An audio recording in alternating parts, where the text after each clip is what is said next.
Toshakhana case chairman PTI के सियासी मुस्तकबिल पर लटकती तलवार बन गया है। ये केस बैक वक्त इस्लामाबाद की 3 अदालतों में जेर समात रहा है।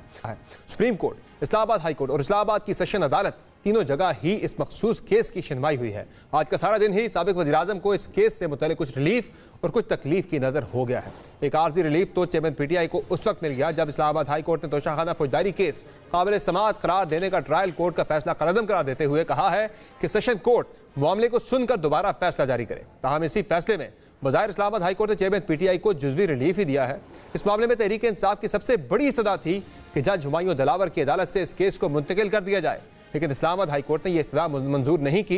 इस्लामाबाद हाई कोर्ट ने अपने फैसले में कहा है कि एडिशनल सेशन जज हुमायूं दिलावर ही तोशाखाना केस की समाअत करेंगे। इस केस में एक और मामला चेयरमैन पीटीआई के हक के दिफा को खत्म करने का था। इस पर अदालत ने नोटिस जारी करके आइंदा हफ्ते फरीकैन से जवाब तलब किए हैं। याद रहे कि chief justice Islamabad high court justice Aamir Farooq ने तोशाखाना केस से मुतल्लिक दायर 8 अपीलों पर फैसला सुनाया है। इस आम फैसले से कबल सुप्रीम कोर्ट में भी इसी केस से मुतालिक एक अहम समाअत हुई। इसमें इस केस में ट्रायल रोकने की दरखास्त निपटाते हुए कहा गया कि हाई कोर्ट में केस ट्रांसफर की दरखास्त पर फैसले तक ट्रायल कोर्ट फैसला नहीं कर सकती। जहां इस्लामाबाद हाई कोर्ट और सुप्रीम कोर्ट से बज़ाहिर चेयरमैन पीटीआई हल्का फुल्का रिलीफ उन्हें मिला, वहां इस्लामाबाद ही की डिस्ट्रिक्ट एंड सेशन कोर्ट इस केस में बज़ाहिर लचक दिखाती हुई नजर नहीं आ रही। और एडिशनल सेशन जज हुमायूं दिलावर ने कल सुबह 8:30 बजे चेयरमैन पीटीआई को बजरिया वकील तलब कर लिया है। समाअत के दौरान जज हुमायूं दिलावर का कहना था कि आज का वक्त दिया था, ख्वाजा हारिस की मर्जी है दलाइल दे या ना दे। इस पर इमरान खान के वकील न्याजुल्लाह न्याजी ने मौके पर अपनाया कि वो दलाइल देंगे, लेकिन दीगर अदालतों में केसेस लगे हुए हैं। इसके बाद जज हुमायूं दिलावर की हिदायत पर इलेक्शन कमीशन के वकील अमजद परवेज ने हतमी दलाइल देते हुए कहा कि तोशाखाना के तहाइफ से ना इनकार किया गया ना इकरार किया गया, जो रिकॉर्ड का हिस्सा है। उन्होंने कहा कि 58 तहाइफ चेयरमैन पीटीआई को बतौर वज़ीर-ए-आज़म और उनकी अहलिया को मिले। चेयरमैन पीटीआई के मुताबिक 2,16,64,000 रुपए के 4 तहाइफ खरीदे, जिनमें कफलिंग्स, एक घड़ी, एक अंगूठी, रोलेक्स घड़ियां और कीमती मोबाइल शामिल है। जज हुमायूं दिलावर ने ईसीपी के वकील को हिदायत की कि साल 2021 पर आए। इस पर इल्ज़ाम है कि गलत असासाजात जाहिर किए गए। इस पर अमजद परवेज ने कहा कि 2020-21 में 5 तहाइफ हैं, रोलेक्स घड़ी, cufflinks, ring, suit, necklace, bracelet और दीगर तहाइफ हैं। क्या रोलेक्स ये सब ज्वेलरी नहीं है? हमें मान ही नहीं सकता कि चेयरमैन पीटीआई के पास एक भी गाड़ी ना हो या ज्वेलरी ना हो। 4 सालों में उनके पास सिर्फ 4 बकरियां रहीं। क्या मानने वाली बात है? उन्होंने कहा कि चेयरमैन पीटीआई ज्वेलरी के कॉलम में लिखते हैं ज्वेलरी है ही नहीं। अगर वो अवाम के सामने ज्वेलरी जाहिर कर देते तो क्या हो जाता। इसके बाद जज हुमायूं दिलावर ने तोशाखाना केस की समाअत में वक्फा किया, जिसके बाद दोबारा समाअत हुई तो चेयरमैन पीटीआई को जाती हैसियत में तलब करते हुए केस की मजीद समाअत कल सुबह 8:30 बजे तक मुलतवी कर दी गई। एक तरफ तोशाखाना केस तो दूसरी जानिब दीगर कानूनी चैलेंजेस ने भी चेयरमैन पीटीआई की सियासी बका को खतरात से दो चार कर दिया है।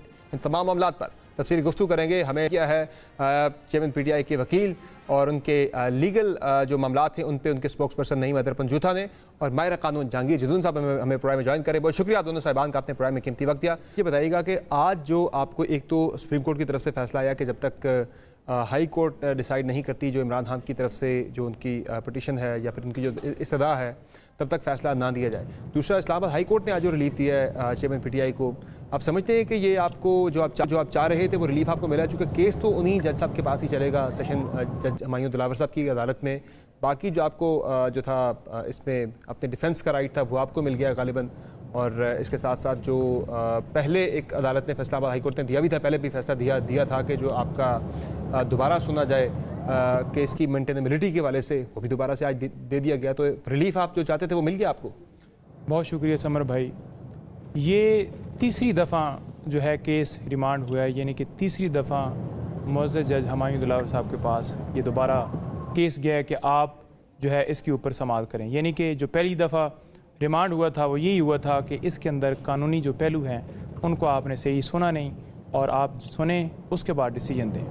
तो जो पहला था और उसके बाद जो दूसरा था और आज तीसरा, जिससे साबित हो गया कि मेंटेनेबिलिटी है, मेंटेनेबिलिटी के हवाले से, जुरिस्डिक्शन के हवाले से जो बातें की गई, आज जुरिस्डिक्शन की भी जो पटिशन है वो भी एक्सेप्ट हुई है और वो भी कहा गया कि वो भी कल सुने। तो जिससे साबित हो गया कि ये जो पहलू हम उठा रहे थे, जो हम शोर मचा रहे थे, कि ये वाकई जेन्युइन थे। डिफेंस का जो आपका एक था कि आपको प्रॉपर मौका और नहीं मिला। साथ में आज जो एक और दरख्वास्त जिसके ऊपर नोटिस हुए हैं वो ये थी कि जो खान साहब को जो है गवाह पेश करने के हवाले से जो उनकी दरख्वास्त थी, जो हमने लिस्ट दी थी, वो ऑर्डर आया था कि आप ये जो गवाह आपने दिए हैं ये रेलिवेंट नहीं है।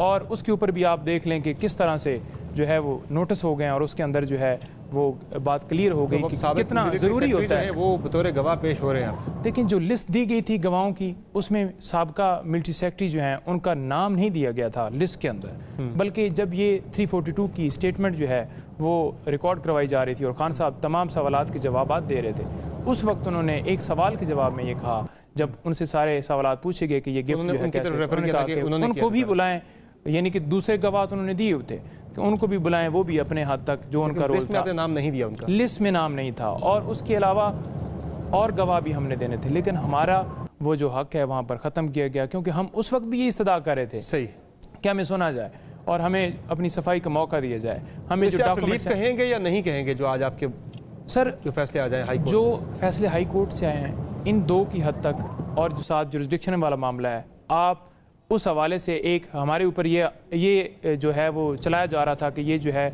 शोर मचा रहे हैं जी के ट्रायल जो है उसको स्पीड लगी हुई है जी, और शहादत के हवाले से जो बात करते हैं और जो जुरिस्डिक्शन के हवाले से बात करते हैं जो कि हुमायूं दिलावर साहब ने खुद खारिज की हुई थी। लेकिन आप इसके अंदर जो देखते हैं ना कि जो केस है दोबारा हुमायूं दिलावर साहब को रिमांड कर दिया गया, तो ये एक बड़ा उसके ऊपर जो है अहम सवाल उठता है कि हमारी जो इस्तदा थी ट्रांसफ़र के हवाले से वो हमारी सुनी नहीं गई। ठीक है, मैं इस पर दोबारा आता हूँ। जहांगीर जदून साहब ये बताएं कि ये जो मामला है चेयरमैन PTI का तोशाखाना का केस है, लग ये रहा था आज से 3-4 रोज़ पहले कि जैसे अगले कोई विद इन अ वीक इस केस का फैसला आ जाएगा, लेकिन आज की जो इस्लामाबाद हाई कोर्ट का जो ऑर्डर है उसके बाद तो नहीं लगता, सुप्रीम कोर्ट के ऑर्डर के बाद भी, कि इस केस का फैसला आपको जल्दी आ जाएगा जितना एंटिसिपेट किया जा रहा था। अब इस पर कुछ ताख़ीर होगी मेरे ख्याल से फैसले के अंदर। देखें, फैसला जो भी आए वो एक इंसाफ होता हुआ नज़र आए। पहले तो माजरत के साथ PTI वालों ने ये अपना केस खुद डिले किया है। ये पिछले नवंबर 2022 में ये कंप्लेंट फाइल हुई है। पहले ये इसको सीरियस नहीं ले रहे थे, चार्ज नहीं फ्रेम होने दे रहे थे, और बाकी जो चीज़ें थी वो अभी जब इनको पता चला है कि ये तो अभी काम सीरियस हो रहा है तो फिर इन्होंने अब केस सीरियस ले लिया। अभी इन्होंने केस थोड़ा सीरियस लिया है। पहले अगर ये करते तो हो सकता है 2-3 महीने में फैसला हो जाता है इस केस का, लेकिन अब ये जो है सुप्रीम कोर्ट तक पहुंच गया। टाइम आप देखा, हाई कोर्ट में भी केस लगा था, सुप्रीम कोर्ट में भी, फिर नीचे भी। तो अब हाई कोर्ट ने तो इनकी पिटीशन डिसाइड कर दी है, और जो इन्होंने बात की है जी वो कहते हैं जी सुन के दोबारा फैसला करें।